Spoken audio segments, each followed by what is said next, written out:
नमस्कार शेतकरी बांधवांनो, एमटी ऑल टी व्ही या यूट्यूब चॅनलवरती तुमचं पुन्हा एकदा स्वागत आहे. आजची सर्वात मोठी आणि महत्त्वाची बातमी.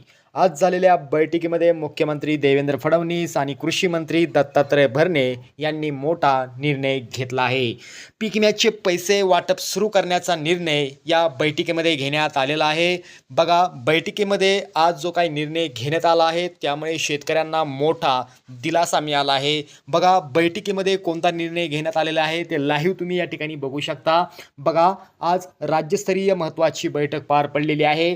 मुख्यमंत्री देवेंद्र फडणवीस यांच्या अध्यक्षतेखाली कृषी मंत्री दत्तात्रय भरणे यांची देखील उपस्थिती होती. या बैठकीमध्ये खालील निर्णय घेण्यात आलेले आहेत.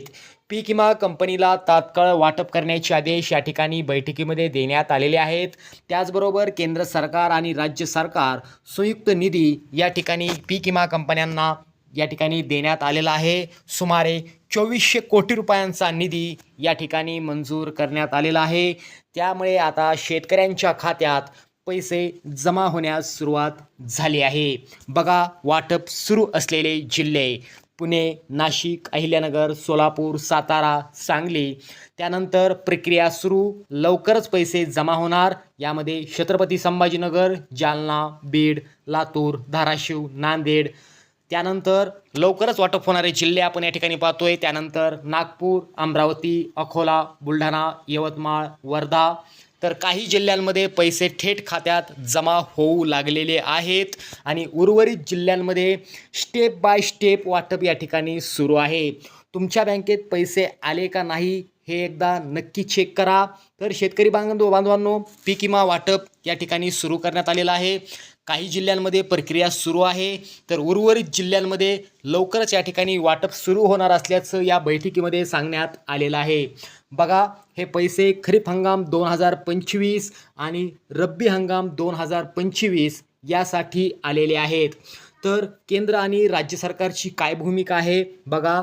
हा निधी केंद्र सरकार आणि राज्य सरकार यांच्या संयुक्त योजनेतून दिला जात आहे. प्रधानमंत्री पीक विमा योजनेअंतर्गत याचं वाटप सुरू असून पीक विमा कंपनीमार्फत थेट शेतकऱ्यांच्या खात्यात पैसे वितरित व्हायला सुरुवात झालेली आहे. म्हणजे शेतकऱ्यांना थेट त्यांच्या DBT खात्यामध्ये पैसे जमा होऊ लागलेले आहेत. त्यामुळे तुम्हाला कुठंही जाण्याची गरज नाही आहे. तर बघा, पीक विमा निधी 2400 कोटी रुपये जिल्हानिहाय वाटप या ठिकाणी त्यांनी जी काही माहिती दिली आहे, त्यांनी काही GR काढलेला आहे, तो तुमच्यासमोर मी ठेवलेला आहे, तो तुम्ही बघू शकता. बघा, यामध्ये पुणे विभाग पहिल्यांदा आपण पाहूया. तर पुणे जिल्ह्यासाठी 120 कोटी रुपये, सातारा जिल्ह्यासाठी 95 कोटी रुपये, सांगली जिल्ह्यासाठी 90 कोटी रुपये, सोलापूर जिल्ह्यासाठी 130 कोटी रुपये, कोल्हापूर जिल्ह्यासाठी 85 कोटी रुपये आणि एकूण पुणे विभागासाठी जवळपास 520 कोटी रुपयांचा पीक विमा या ठिकाणी आलेला आहे.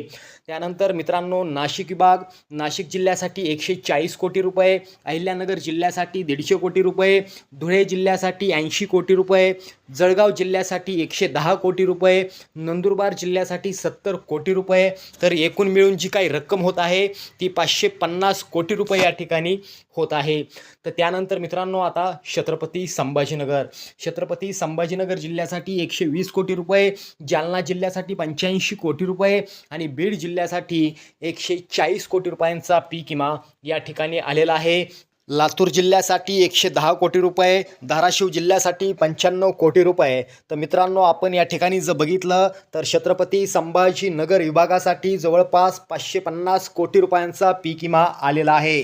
तर मित्रांनो, आता विदर्भासाठी म्हणजे या ठिकाणी किती पीक विमा आलेला आहे ते पाहूया. नागपूर जिल्ह्यासाठी 100 कोटी रुपये, अमरावती जिल्ह्यासाठी 120 कोटी रुपये, अकोला जिल्ह्यासाठी 90 कोटी रुपये, बुलढाणा जिल्ह्यासाठी 110 कोटी रुपये, यवतमाळ जिल्ह्यासाठी 140 कोटी रुपये आणि वर्धा जिल्ह्यासाठी 80 कोटी रुपये या ठिकाणी पीक विमा आला असून विदर्भासाठी 640 कोटी रुपयांचा पीक विमा या ठिकाणी आलेला आहे. तर शेतकरी बांधवांनो, आता कोणाला पीक विमा जमा होऊ लागला आहे ते देखील या ठिकाणी तुम्ही बघू शकता. हे लाईव्ह दृश्य मी तुम्हाला दाखवत आहे. यामध्ये ज्या शेतकऱ्यांना पैसे मिळालेले आहेत किंवा ज्या शेतकऱ्यांना अजूनही पैसे मिळालेले नाही आहेत त्यांच्यासाठी ही फार मोठी बातमी म्हणावी लागेल. ज्यांनी पीक विमा भरलेला आहे अशा शेतकऱ्यांनाच पीक विमा मिळणार आहे. त्याचबरोबर ज्यांच्या शेतांचं नुकसान अधिकृतपणे नोंदवलं गेलं आहे अशा शेतकऱ्यांना पीक विमा मिळणार आहे. तसंच ज्या गावांमध्ये सर्वे म्हणजे पंचनामा पूर्ण झाला आहे अशा शेतकऱ्यांना पीक विमा मिळणार आहे. त्याचबरोबर ज्यांचं बँक खातं आणि आधार लिंक आहे अशाच शेतकऱ्यांना पीक विमा मिळणार आहे. त्यानंतर विमा कंपनीने क्लेम मंजूर करणं देखील आवश्यक आहे, तरच तुम्हाला पीक विमा दिला जाणार आहे. कोणाला अजून पैसे मिळालेले नाही आहेत म्हणजेच कोणत्या शेतकऱ्यांना पैसे मिळणार नाहीत हे स्पष्टपणे या ठिकाणी सांगण्यात आलेलं आहे. ज्यांनी पीक विमा भरलेला नाही आहे अशा शेतकऱ्यांना ही रक्कम म्हणजेच पीक विमा मिळणार नाही आहे. तसंच ज्यांच्या नावावर नुकसान नोंद नाही अशा शेतकऱ्यांना देखील पीक विमा मिळणार नाही. तसंच ज्यांचा सर्वे पूर्ण नाही अशा शेतकऱ्यांना देखील पीक विमा मिळणार नाही. त्याचबरोबर ज्यांचं बँक आणि आधार लिंक नाही अशा शेतकऱ्यांना देखील पीक विमा मिळणार नाही. ही गोष्ट लक्षात ठेवा, अशी माहिती देखील या ठिकाणी देण्यात आलेली आहे. तर आता महत्त्वाची सूचना तुमच्यासाठी काय आहे बघा. तर पैसे टप्प्याने जमा होत आहेत. सर्व जिल्ह्यांमध्ये एकाच दिवशी पैसे येणार नाहीत.